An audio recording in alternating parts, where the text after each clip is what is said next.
we're joined by Dr. Rebecca Grant. She's national security and a military analyst and president of IRIS Independent Research. So, Dr. Grant, we just heard General Keane say that the administration likely has good intelligence that there's a threat to U.S. troops in the region. What do you think they have, and how serious is that threat? Well, Iran is reacting to the sanctions, and I think there's clearly some good intelligence. I think that's why Secretary Pompeo stopped off in Iraq. So what they're seeing is increased indications and warning of possible threats to our forces there. We have planes flying out of several bases, 5,000 forces in Iraq, U.S. Navy forces there. But the problem with Iran is you've got to send a really bold message. It's got to be all caps, and it has to say, don't try it. That's why we see this extra level of military forces going into the region. You know what some of the critics are saying? They are accusing the administration of trying to hype this up. Here's Chuck Hagel, former Obama defense secretary, saying, quote, "It's not unusual to have an aircraft battle group in the Persian Gulf. We do that all the time. But I'm concerned that this administration is baiting Iran in a very dangerous way." Do you buy that? None of this is provocative, and the CENTCOM commander, General McKenzie, has said we don't seek conflict with Iran. Now, having said that, note to Iran, our U.S. bomber crews have been studying the Iran target set for 20 years. They are more than ready. And so, Eric, the point is that Iran tends to be very reckless, prone to mischief. They make stupid diplomatic moves.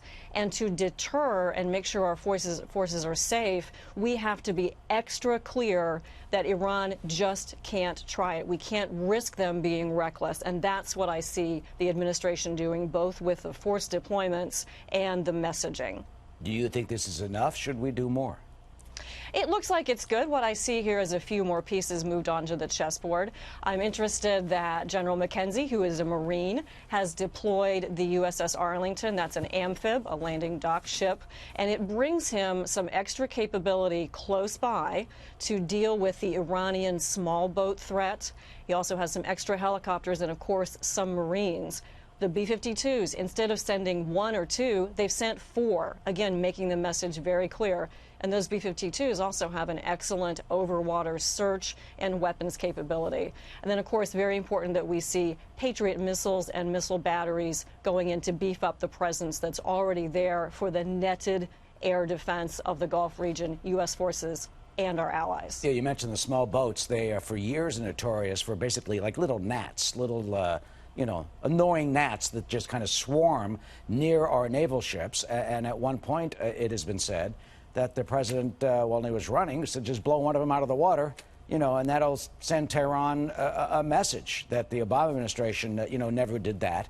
Is that a sufficient way to deal with that threat? Do you think that potentially could be where the hair trigger in this conflict could be set off in some type of confrontation with those little speedboats that they do and use to harass our naval assets? Right, the Revolutionary Guard speedboats, they're constantly talking about swarming and having 100 boats. We haven't seen them do that.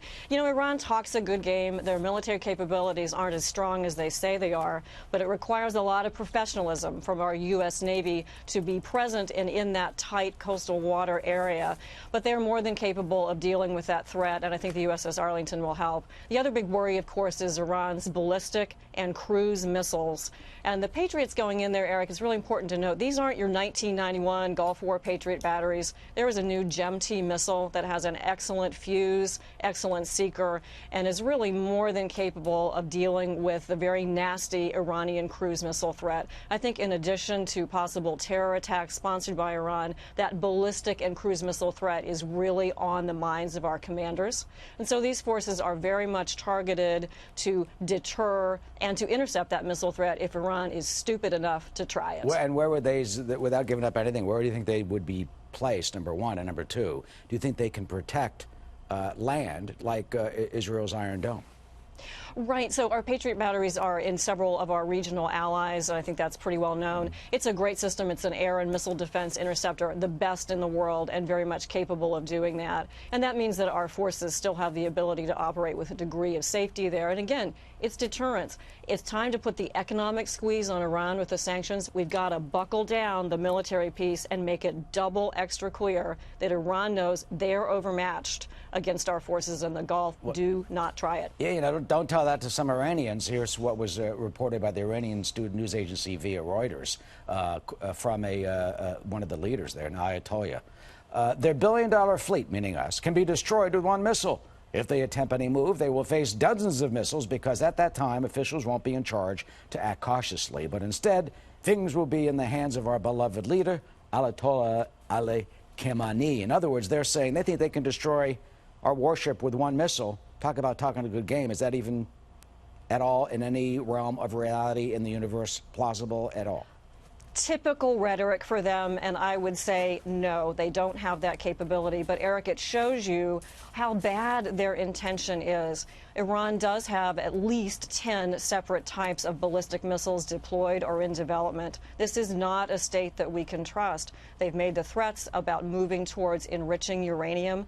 Everything they do, worst diplomats in the world, reckless, stupid, and I don't think they have that capability, but the fact that they would threaten it is all the more reason for us to deploy our forces, work with allies, and keep pressure on to get some change. We cannot live as a world with this regime for the next millions of years. They have got to understand they need to be part of the world order, knock off the terrorism, the provocative military deployments, and do not violate that nuclear deal. And they have the blood of 603 American servicemen and women who were killed in Iraq by Iranian-backed forces. Correct. Dr. Rebecca Grant, always good to see you. Thank you for your insight today. Thank you. Thank you.